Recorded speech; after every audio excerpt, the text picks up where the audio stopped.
Imagine sebuah produk yang tick all the right boxes di area-area yang penting.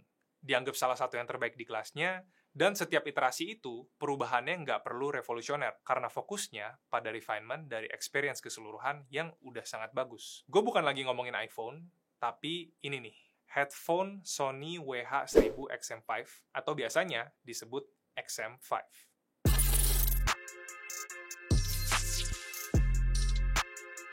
Oke, tapi jangan sampai ketuker ya guys, karena Sony juga punya earbuds yang namanya WF-1000 XM5. Jadi ada XM5-nya juga, tapi yang itu depannya WF, dan headphone ini depannya WH. Dan untuk video ini kita sebutnya XM5 aja. XM5 ini sendiri bukan baru aja launching ya, bahkan umurnya itu udah 2 tahun. Dan di channel Best in Tech sendiri udah pernah dibahas sama Malvin. Kalian bisa cek link di sini nih, untuk nonton videonya. Dan ya, kemarin ini Malvin sempat mention ke gua kalau harganya udah turun lumayan dari harga resmi launchingnya. Dan kayaknya menarik nih buat dibikin video update sekaligus gua sharing pengalaman gua setelah pakai noise cancelling headphones ini. Sedikit background, gua itu sebelumnya pakai pendahulunya headphone ini, yaitu Sony XM4. Yang ini. Dan di video ini, gue bakalan mostly bahas perbedaan yang gue rasain saat pindah ke XM5. Oke, buat desainnya, XM5 ini menurut gue jadi semakin clean dan minimalis ya dari sebelumnya. Dimana earcupnya itu kelihatan lebih sleek seakan-akan molded dari satu piece dengan lekukan yang seamless. Dan juga headbandnya ini, bantalan soft fit leather atau vegan leathernya itu full dari ujung ke ujung. Bentuk headbandnya dibuat membulat semua, jadi nggak ada tepian yang niku gitu, dan adjusternya ini continuous dan silent, dimana sebelumnya itu incremental dan clicky. Meskipun adjustmentnya continuous, tapi dia resistensinya pas gitu, jadi nggak gampang molos dan berubah-ubah sendiri. Perubahan dari desainnya ini bikin XM5 jadi nggak bisa dilipat dibanding versi sebelumnya yang bisa dilipat. Positifnya emang ngurangin titik yang rentan rusak, tapi banyak juga yang menyayangkan karena jadi nggak sekompak sebelumnya buat dibawa kemana-mana, karena udah nggak bisa dilipat. Dan carrying case sendiri jadi lebih gede. Ngomongin carrying case, emang sekarang tuh ukurannya jadi lebih gede. Jadinya lebih makan tempat buat dimasuk-masukin ke tas. Hal positif yang gue rasain palingan cuma aksesnya aja yang jadi sedikit lebih gampang. Soalnya headphone-nya itu nggak ketekuk, tinggal dikeluarin dan dipakai aja kayak gini. Nyimpennya juga jadi lebih gampang karena kadang-kadang tuh gue suka otaknya error gitu kalau lagi nyimpen yang XM4 kalau lipatnya nggak sesuai. Yang ini tinggal ditaruh aja, nggak pakai mikir. Dan yang gue suka di sini slot compartment kabelnya seakan-akan hidden gini ya, tertutup rapi dengan cover yang magnetik. Cuma sayangnya sekarang kita udah nggak dapat gratisan adaptor buat colokan audio di pesawat. Ada satu hal lagi nih yang bikin gue agak risih. Biasanya gue tuh kalungin headphone ini waktu siap-siap masuk pesawat pas di airport. Dan XM5 ini cuma bisa diputar kayak gini kalau lagi dikalungin. Jadi posisinya agak awkward gitu. Kayaknya emang sengaja didesain kayak gini ya, karena takut sensor autoplay pause-nya ke trigger kalau misalnya ngadep ke badan. Walaupun pas gue cek nggak juga kok, karena sensornya tuh cukup akurat buat nggak ke trigger sama objek-objek yang lebih jauh daripada depth dari earcup-nya. Dan cuma ke trigger kalau ada objek yang masuk lebih dalam dari earcup, atau kalau earcup-nya gue gencet kayak gini. Mungkin juga karena dia cuma desain boleh belok satu arah dan terpaksa harus milih ke arah itu aja, supaya experience masukin dan ngeluarin headphones dari carrying case-nya jadi logical, sesuai kiri dan kanan. Overall, perubahan desainnya ini menurut gua ngasih looks yang lebih modern dan experience yang sedikit lebih refine dibanding sebelumnya ya.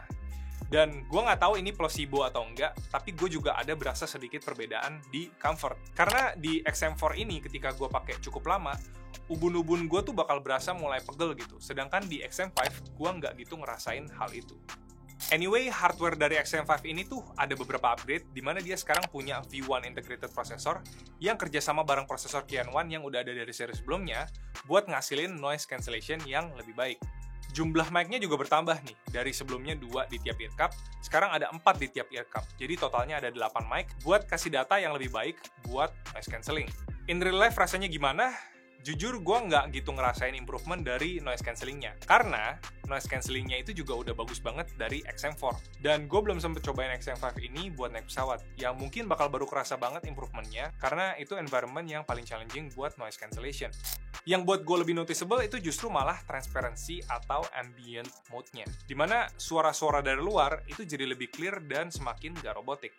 Kalau sebelumnya tuh udah bagus juga sih sebenarnya. Cuma kita masih berasa sedikit kayak denger suara yang direkam dari luar dan dimainin ke kuping kita. Yang ini tuh rasanya ya masih kayak gitu juga, cuma static noise-nya tuh jadi lebih berkurang dan artikulasi dari orang yang bicara tuh lebih jelas gitu. Jadi lebih enak buat nguping obrolan-obrolan di kantor atau denger announcement di tempat umum. Untuk kualitas suara ngomong lewat mic-nya langsung aja kita cobain sama-sama denger lewat tes di sini.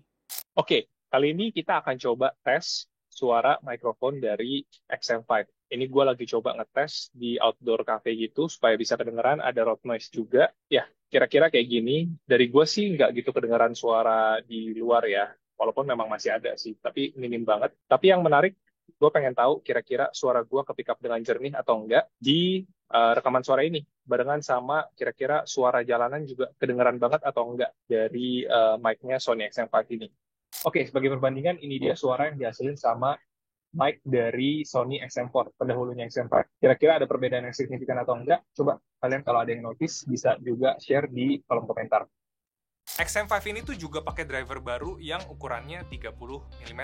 Lebih kecil sih dari XM4 yang pakai driver 40 mm. Tapi diklaim bisa ngasilin audio yang lebih jernih lagi, especially di frekuensi tinggi. In real life, jujur gue nggak bisa nangkep perbedaan yang signifikan karena lagi-lagi kualitas audio di XM4 itu juga udah bagus banget dan gue nggak berasa ada input yang meaningful yang bisa gue kasih kecuali gue bener-bener notice banget. Mungkin para audiophile bisa bantu kasih info gitu di kolom komentar. Apa aja perbedaan yang dirasain yang udah pernah pakai XM4 dan XM5.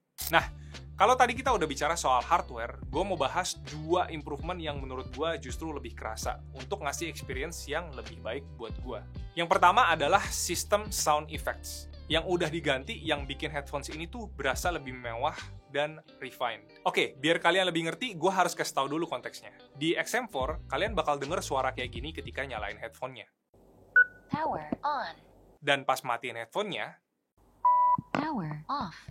coba bandingin sama di XM5 yang kayak gini waktu nyalain headphone-nya. Dan kayak gini waktu matiin headphone-nya.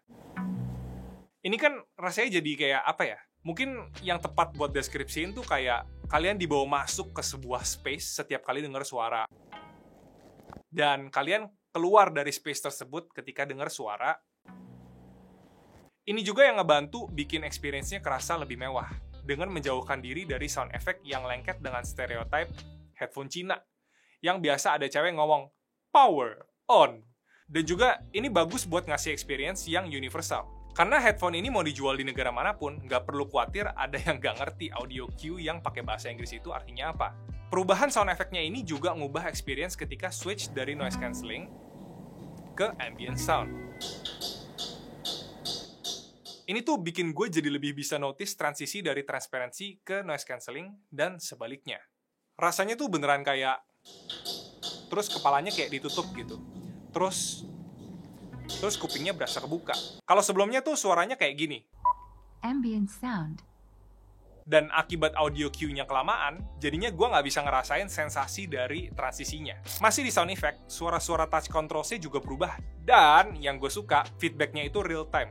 Seakan-akan sentuhan kita itu ngasilin input yang real di space ini. Biar lebih kebayang, sebelumnya di XM4 itu kita akan dengar suara konfirmasi sekitar sepersekian detik setelah kita tap atau swipe di touch controls-nya.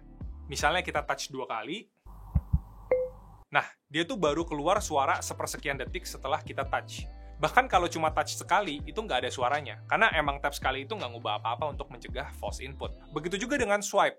Bakalan ada suara konfirmasi sepersekian detik setelah kita swipe. Nah, di XM5, suaranya itu real time. Dan lebih satisfying gitu. Karena touch dan swipe-nya, suaranya tuh beda. Jadi ketika kontrol, kita bener-bener tahu sentuhan kita tuh ditangkep sebagai touch atau swipe. Ini tuh detail-detail yang rasanya kecil gitu, tapi dampaknya tuh gede buat ngasih experience yang lebih apik lagi gitu. Mungkin tambahan gue buat berikutnya, Sony bisa terapin suara volume up-down itu dibedain sama next song, previous song. Soalnya sekarang tuh gue masih suka nyaru gitu kalau misalnya nge-swipe-nya agak miring. Lanjut yang kedua, gue suka implementasi tombol NCAMB buat pindah-pindah dari noise cancelling ke ambient sound di XM5 ini. Dibanding tombol custom di XM4 yang customnya itu terbatas gitu. Pilihannya cuma antara toggle NC, off, ambient, atau voice assistant. Yang agak annoying itu adalah gue nggak bisa buat customnya jadi cuma NC ambient aja. Karena in real life, gue tuh biasanya pakai noise cancelling buat bisa fokus dan ubah ke ambient sound kalau lagi butuh denger diskusi singkat atau nguping obrolan kantor. Abis itu ubah lagi jadi noise cancelling. Kalau di XM4, karena tombol itu toggle antara 3 opsi, gue jadi harus pencet tombolnya 2 kali tiap kali mau ganti dari noise cancelling ke ambient sound dan sebaliknya. Kalau di XM5 nggak perlu, soalnya toggle-nya cuma nge-switch antara 2 option itu aja. Buat pemakaian gue tuh lebih pas kayak gini. Yang gue notice lagi adalah charging speed-nya. XM5 ini udah bisa fast charging yang kita tes di 17 watt. Dan nge-charge 15 menit itu bisa keisi sekitar 50%. Ini konsisten lah ya sama klaimnya Sony yang bilang charge 3 menit itu bisa untuk 3 jam playback. Karena 100% klaimnya bisa 30 jam.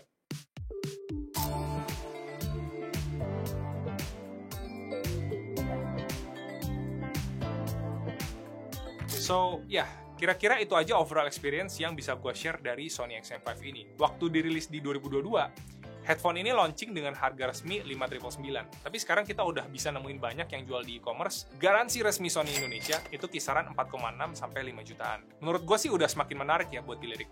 Considering headphone ini itu di kebanyakan review diakuin sebagai yang terbaik di kelasnya. Terus, XM4 yang gue punya ini juga masih recommended banget kok, walaupun umurnya udah 4 tahun. Gue cek-cek di e-commerce, itu banyak yang jual garansi resminya di 3,3-3,4 gitu. One last thing, ngelihat jadwal peluncuran XM series yang biasanya launching setiap 2 tahun sekali, kita tuh bisa speculate kalau penerusnya, let's say XM6, itu bakal dirilis dalam waktu dekat ini. Tapi beberapa sumber yang gue cek juga bilang kalau sepertinya XM6 bakal diundur launchingnya ke pertengahan tahun 2025 biar jadwalnya barengan sama earbuds-nya. Apapun itu, menurut gue kalian nggak perlu terlalu concern rugi kalau misalnya beli sekarang ketika yang baru udah di depan mata. Soalnya produk-produk kayak gini tuh nggak langsung jadi obsolete kok ketika yang baru keluar. Anyway, thank you banget buat kalian yang udah nonton video ini. Jangan lupa komen kalau misalnya ada pertanyaan atau misalnya sharing diskusi yang udah pakai XM4 ataupun XM5, dan subscribe ke Best Indo Tech kalau misalnya belum. Nama gue Edwin dan kita ketemu lagi di video berikutnya.